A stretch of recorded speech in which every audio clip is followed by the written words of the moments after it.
کیا آپ جانتے ہیں جب ایک نبی کو اپنے ہی بھائیوں نے کنویں میں پھینک دیا تھا جب بھائی ہی جان کے دشمن بن جائے؟ قصہ حضرت یوسف علیہ السلام کا، جسے اللہ تعالیٰ نے قرآن کے قصوں میں بہترین قصہ کہا ہے۔ یہ کہانی ہے حسد کی اور اللہ تعالیٰ کے بہترین بدلے کی اور بہترین تقدیر کی۔ جب ننھے یوسف علیہ السلام کو اندھیرے کنویں میں ڈال دیا گیا تھا۔ حضرت یوسف علیہ السلام کا واقعہ۔ السلام علیکم ناظرین۔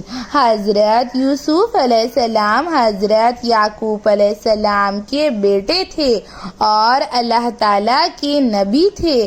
حضرت یوسف علیہ السلام کو اللہ تعالیٰ نے بے پناہ حسن و جمال عطا فرمایا تھا اور ان کے والد حضرت یعقوب علیہ السلام ان سے بے حد محبت کیا کرتے تھے، جس کی وجہ سے ان کے بھائیوں کے دل میں ان کے لیے حسد پیدا ہو گیا تھا۔ ان کے 11 بھائی تھے۔ حضرت یوسف علیہ السلام نے خواب میں دیکھا کہ 11 ستارے ایک چاند کو سجدہ کر رہے ہیں اور حضرت یوسف علیہ السلام نے یہ خواب اپنے والد حضرت یعقوب علیہ السلام کو بتلایا تو حضرت یعقوب علیہ السلام نے انہیں نصیحت کی اور ارشاد فرمایا، اے یوسف، یہ خواب کا ذکر تم اپنے بھائیوں کے سامنے ہرگز نہ کرنا۔ لیکن حضرت یوسف علیہ السلام چھوٹے تھے، انہوں نے نادانی میں یہ خواب اپنے بھائیوں کو بتا دیا اور حضرت یوسف علیہ السلام کے بھائی اس خواب کو سن کر غصے سے آگ بگولا ہو گئے اور کہنے لگے کہ یوسف اپنے آپ کو ہم سے بہتر سمجھتا ہے کہ ہم 11 ستارے ہیں اور وہ خود چاند ہے اور ہم اسے سجدہ کر رہے ہیں۔ پھر حضرت یوسف علیہ السلام کے بھائیوں نے ایک ڈراونا منصوبہ بنایا اور پھر دوسرے دن اپنے والد حضرت یعقوب علیہ السلام کے پاس آئے اور کہا، ابا جان، ہم یوسف علیہ السلام کو جنگل میں اپنے ساتھ بکریاں چرانے کے لیے لے جانا چاہتے ہیں۔ لیکن حضرت یعقوب علیہ السلام نہیں مانی اور کہا، تم سب بڑے ہو، اپنی حفاظت کر سکتے ہو، لیکن یوسف ابھی بہت زیادہ چھوٹا ہے، وہ جنگل میں جنگلی جانوروں سے اپنی حفاظت کیسے کرے گا؟ لیکن ان کے بھائیوں نے اصرار کیا اور حضرت یوسف علیہ السلام کو جنگل میں لے گئے اور حضرت یوسف علیہ السلام کی قمیص کو ان کے پیراہن کو پھاڑ دیا اور ان پر حملہ کر دیا اور پھر انہیں ایک اندھیرے کنویں میں پھینک دیا۔ حضرت یوسف علیہ السلام بہت زیادہ روئے، اپنے بھائیوں سے کہا کہ میرے ساتھ ایسا مت کرو، لیکن وہ لوگ حسد کی آگ میں جلنے لگے تھے۔ وہ حضرت یوسف علیہ السلام کے حسن و جمال سے بے حد جلتے تھے، ان سے بے حد حسد کیا کرتے تھے اور حضرت یوسف علیہ السلام کو انہوں نے اندھیرے کنویں میں پھینک دیا۔ حضرت یوسف علیہ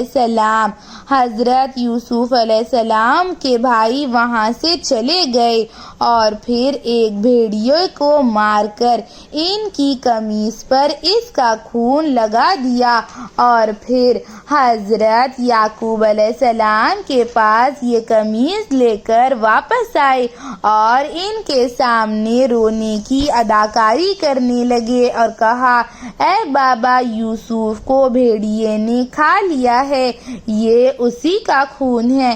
یہ بات سن کر حضرت یعقوب علیہ السلام دنگ رہ گئے اور حضرت یعقوب علیہ السلام زار قطار رونے لگے، اور پھر حضرت یوسف علیہ السلام کی قمیص دیکھی اور خون کو سونگھا تو کہنے لگے تم سب لوگ جھوٹے ہو، میرا یوسف زندہ ہے، مجھے میرے اللہ پر، میرے خالق پر یقین ہے، میرا یوسف زندہ ہے اور یہ یوسف کا خون نہیں ہے، میں اس کے خون کی خوشبو کو پہچان سکتا ہوں۔ اور وہاں دوسری طرف حضرت یوسف علیہ السلام اکیلے کنویں میں بیٹھے ہوئے تھے۔ ننھے حضرت یوسف علیہ السلام جن کی عمر اس وقت صرف 8 برس کی تھی، حضرت یوسف علیہ السلام رو رہے تھے اور اللہ تعالیٰ کو یاد کر رہے تھے کہ اللہ تعالیٰ سے مدد مانگ رہے تھے کہ اللہ تعالیٰ مجھے اس کنویں سے نکال دے، اللہ تعالیٰ میری حفاظت فرمائے۔ اور اس کنویں میں حضرت یوسف علیہ السلام اکیلے بیٹھے ہوئے تھے۔ کنواں پورا اندھیرے سے بھرا تھا، کوئی نہیں تھا، اور یوسف علیہ السلام آواز لگاتے تو باہر تک ان کی آواز کوئی بھی نہیں سن سکتا تھا۔ حضرت یوسف علیہ السلام 3-4 دن تک اس کنویں میں رہے۔ پھر ایک قافلہ آیا اور قافلے نے پانی پینے کے لیے بالٹی رسی سے باندھ کر اندر ڈالی، اور پھر اس بالٹی میں سوار ہو کر حضرت یوسف علیہ السلام اوپر آئے تو دیکھا کہ بہت زیادہ خوبصورت بچہ اس بالٹی میں موجود ہے۔ قافلے والے حضرت یوسف علیہ السلام کے حسن جمال کو دیکھ کر دنگ رہ گئے تھے۔ اللہ تعالیٰ نے حضرت یوسف علیہ السلام کو بے انتہا حسن جمال عطا فرمایا تھا، اور قافلے والے حضرت یوسف علیہ السلام کو غلام بنا کر مصر کے بازار میں فروخت کرنے کے لیے لائے۔ حضرت یوسف علیہ السلام کو دیکھنے کے لیے لوگ جمع ہونے لگے، کیونکہ حضرت یوسف علیہ السلام بے حد خوبصورت تھے۔ اللہ تعالیٰ نے انہیں بے انتہا حسن و جمال عطا فرمایا تھا، اور لوگ دیکھتے تھے کہ یہ بچہ کس قدر خوبصورت ہے۔ اس قدر خوبصورت بچہ تو انہوں نے پہلے کبھی نہیں دیکھا تھا، اور حضرت یوسف علیہ السلام کو مصر کے بازار میں غلام بنا کر بیچا جا رہا تھا، ان کی بولی لگائی جا رہی تھی۔ اس بات کا حضرت یوسف علیہ السلام کو بہت زیادہ دکھ ہوا، اور ان کے دل کو بہت زیادہ ٹھیس پہنچی کہ ان کے بھائیوں نے ان کے ساتھ اس قدر برا سلوک کیا ہے، اور انہیں مصر کے بازار میں غلام بنا کر بیچا جا رہا تھا۔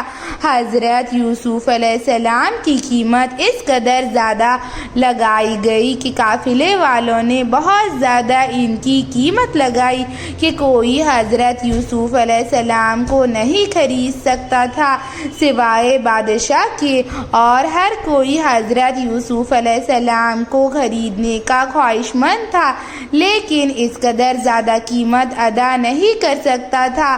اور پھر مصر کے بازار میں بادشاہ کا گزر ہوا تو اس نے دیکھا کہ 8-9 برس کا بچہ جو اس قدر خوبصورت ہے، تو بادشاہ نے حضرت یوسف علیہ السلام کے وزن کے برابر سونا، حضرت یوسف علیہ السلام کے وزن کے برابر سونا، چاندی اور ریشم قافلے والوں کو دیکھ کر حضرت یوسف علیہ السلام کو خریدا، اور پھر اسی طرح سے حضرت یوسف علیہ السلام مصر کے بازار سے محل میں تشریف لائے، اور حضرت یوسف علیہ السلام کی نئی کہانی کا آغاز ہوا۔ حضرت یوسف علیہ السلام بادشاہ کے غلام بن کر محل میں تشریف لائے، اور اب حضرت یوسف علیہ السلام محل میں رہنے لگے۔ حضرت یوسف علیہ السلام بادشاہ کے بہت زیادہ شکر گزار تھے، کیونکہ وہ ان کے ساتھ بہت اچھا سلوک کرتا تھا۔ تو سورہ یوسف علیہ السلام کا قصہ ہمیں یہ سکھلاتا ہے کہ سگے بھائی حسد کر سکتے ہیں، سگے بھائی ہمارے ساتھ برا کر سکتے ہیں، ہمارے اپنے ہمیں دھوکہ دے سکتے ہیں، ہم سے جل سکتے ہیں، اور اللہ تعالی ہمیں ہمارے صبر کا بہترین بدلہ عطا فرماتا ہے۔ اللہ تعالیٰ وقت لیتا ہے لیکن ہمیں ہمارے صبر کا بہترین بدلہ دیتا ہے۔ سورہ یوسف ہمیں یہی سکھلاتی ہے کہ اللہ تعالیٰ کے فیصلوں پر یقین کرو، اللہ تعالیٰ کے فیصلوں پر سوال مت کیا کرو کہ یہ ہمارے ساتھ کیوں ہو رہا ہے، یہ کیا ہے۔ اللہ تعالیٰ پر یقین کرو، اللہ تعالیٰ پر کامل یقین کرو۔ ایسی اسلامک ویڈیوز کے لیے، اسلامک معلومات کے لیے چینل کو سبسکرائب کریں، لائک اور شیئر بھی ضرور کریں۔ چلیے ملتے ہیں اگلی ویڈیو میں۔ اللہ حافظ۔